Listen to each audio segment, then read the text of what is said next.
Hey everyone, welcome back to Nerdmerson. Thanks for stopping by. Thanks for watching my last video. This is episode 2. I'm excited to be here. I'm excited that I'm doing this, and I'm glad that you're here with me. Thanks for stopping by. I'm Emerson, but you can call me Nerdmerson if you want. And at this channel, the kind of videos that I hope to post will be ones where, I kind of take a look at all the things that make me me. That's a little bit of nerd culture, a little bit of queer culture, some pop culture, real life stuff, social justice, all put into a blender and boom, you get me. So that's the kind of things I want to do here, I think. I know I said in the last video, I don't want to label it. I don't want to, do that. And here I am, trying to explain to you and label it. But hey, that's what I'm thinking. So welcome back. This is my setup. I think I found the right angle that I like, the right lighting setup.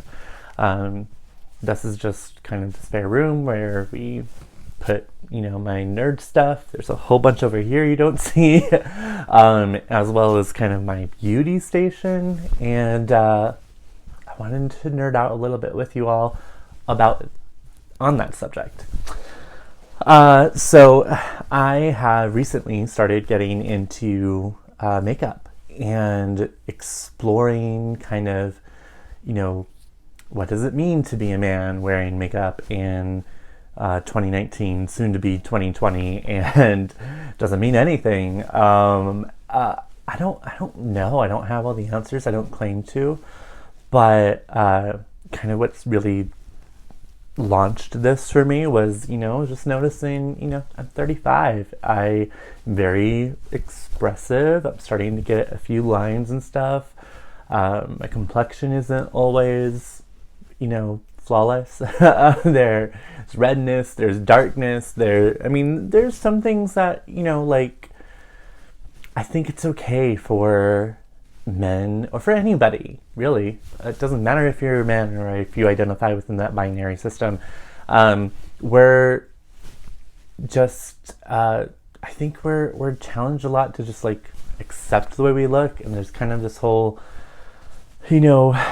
side of the argument out there that's very against, body modification of any kind, plastic surgery, you're vain if you're into that stuff or doing that to yourself. I don't think so. I think that, at least for me and my journey and my experience with wearing makeup is about making myself feel better. I talk about empower and empowerment, and that's my whole podcast and everything, and something I'm really passionate about. But I want to empower myself, and one way I do that is expressing myself more clearly with the world, more visually. I think that another thing that's been really important to me is kind of my visibility as a gay man, as a queer person, that I should be visible, especially because I'm white and I'm, for the most part, cisgendered. I need to, I don't know, I want to be me, where I am, everywhere, all the time.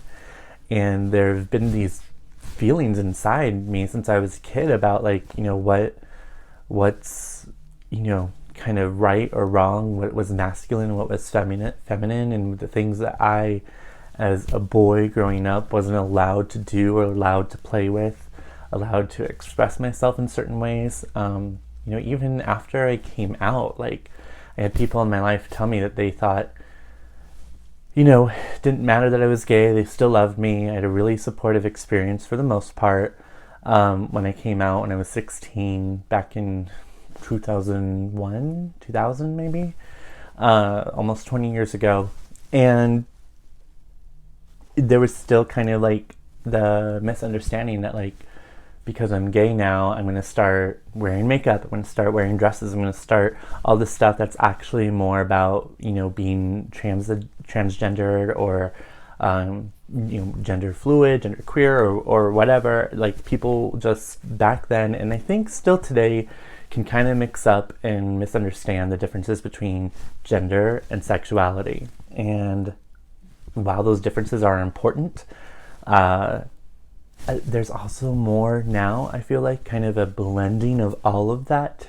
And it's just really exciting. It's really interesting. There's a lot of things about that I want to explore more for myself. And so that's what I guess I'm doing with the makeup. I think it's also like, was it every little gay boy that did this? Or was it just me? Or just a few of us that, I used to watch my mom get ready.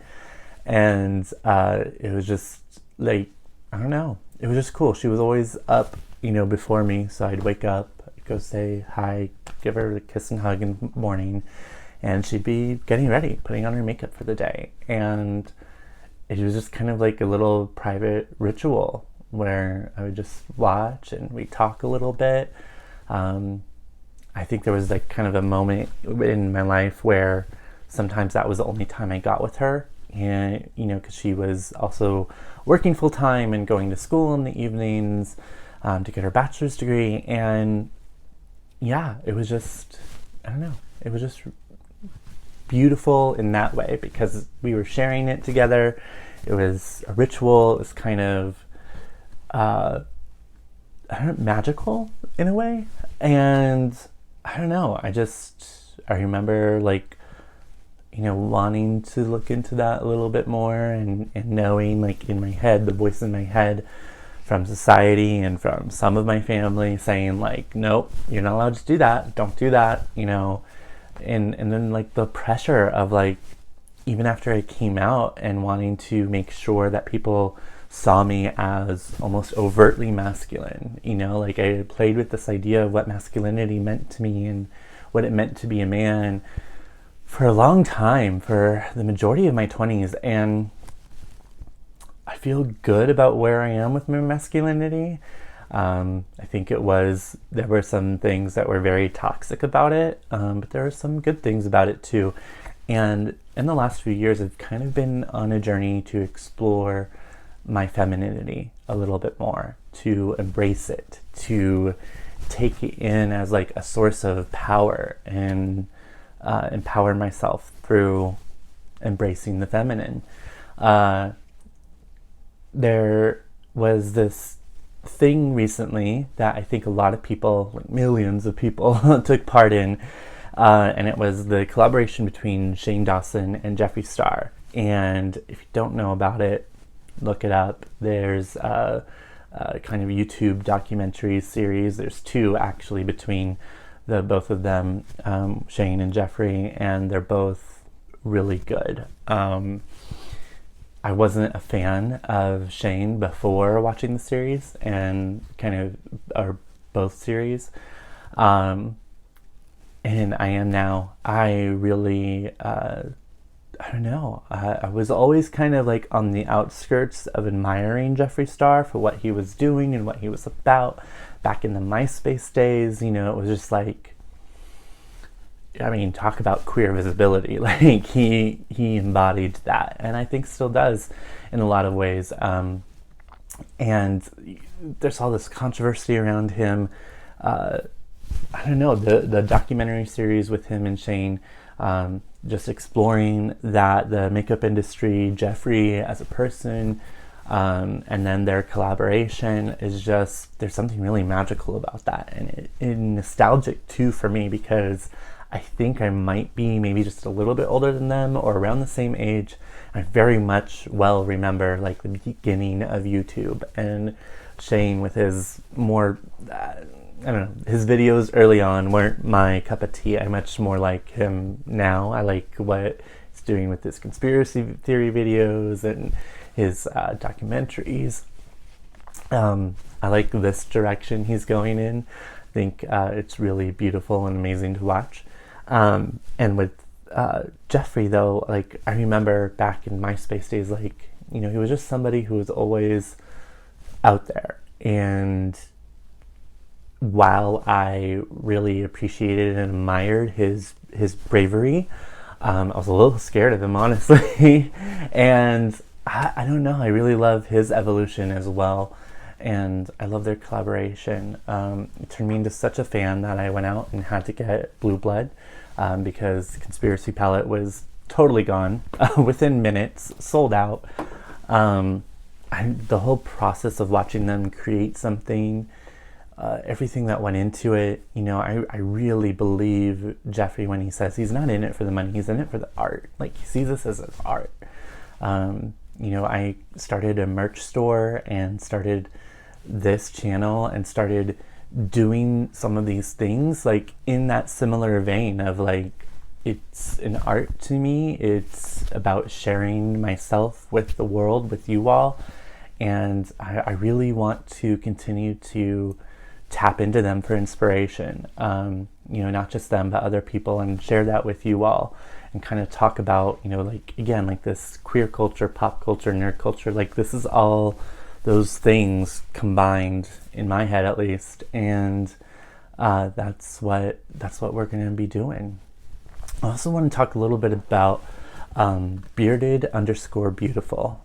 I believe that's his Instagram handle, if not also his YouTube. His name is Nick Grant, and he is amazing. I feel like I'm on the same wavelength and journey that he's been on by exploring, playing with makeup, and he does really amazing killer looks. He has some really cool videos. He's a really sweet guy. He commented in one of my photos on Instagram, and I messaged him. He messaged me back. He's just super nice, and oh God, is he gorgeous. And him and his partner, I mean, they're really cute. They seem like they're a lot of fun, so I wanted to promote them a little bit and say go check them out.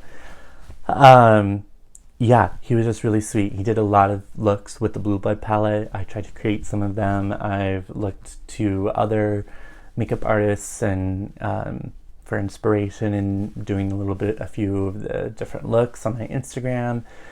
So be sure to check that out. It's just at Nerdmerson on Instagram. Yeah, I just enjoy it. It's a great way to express myself and show that to the world. That's why I can make the connection to like art and artistry. That's kind of like a big part of me that I let go of for the last few years, and so getting to do that through the use of makeup and playing around, like it just combines all of these things for me and makes me feel really good. And if it can hide some of the lines and circles, then let's do that too. Why not? Let's see. I don't know. I think that might be where we leave off today. I was just really excited to film again, and I feel like each time I do this, I'm learning a little bit more. As we look ahead and go into 2020, I just want to continue sharing with you all next year. It's going to be the new 20s, right? Like they were the roaring 20s back in the day. I saw something about like the soaring 20s is what they're anticipating this next decade to be. I don't know. I'm just really excited. It feels like it's going to be new energy. Hopefully we'll see some major changes that we need to see across this country and in our culture and in the way we treat each other. So I hope that I can maybe be a small, tiny little piece or part of that for all of you watching. So thank you again for your time, for your attention, for your love, because attention is a form of love. I love you all, and remember to empower yourself and take care of yourselves, and I'll see you next time. Bye.